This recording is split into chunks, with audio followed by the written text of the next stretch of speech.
Mga kabakilig, mayong adlaw guba pa ang LCD sa imong CP. Nara sa Shopee ang diskarte. Sure nato maayo ba ni? O ning cellphone na perking guba sa LCD at waning yurdiran diri sa Shopee. Bahalag may scam tahan eh. Pero ayaw ninyo kalimti, naawon ninyo ang sales reviews na para dili ka mawerla. 577 pesos na di ay ni. Kung niabot na jud ang LCD, nalipay ko kay naipapapil na glow. Kung nindot pa jud kaayo. Ayaw ninyo kalimti, kuhaan ninyo huna ang mutanganan sa scene.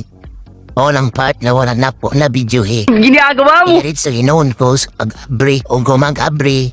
Inya dayong gamiton ang inyong kutsilyo. Tanggaron dayon nato ang battery para matanggal mo ang tinai sa imong LCD. Sus, pagkagamay na di ay sa makinaani, mas dako pa ang battery. Imo dayon lang katon ang LCD, gamitan nimo og nigpis na hinagiban. Bahala gikaw ang nakulbaan. Kung sa dihang narangkat, ayo dugay-dugaya. Abrihan na po nimo tong isa.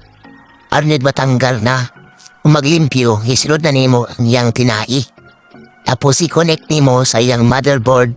Imo nang hilot-hiluton aron nga dili panuhuton. Amazing! Tapos itaw nimo ang battery. Sus kay lubat man ni. Umani mong taod. Taklubi dayon, basin o langawon. Umani mong papilit, butangan dayon nimo wiskat tape. Para magunit o mapilit. After 24 pa oras, A few moments later. pwede na nimo kuhaon ang tape. Tanawan ninyo, nigana na. Wala pong nagasto. Hapit 600. Kung salain ko ng paayo, sigurado, 500 pataas. Or 1.5 pataas.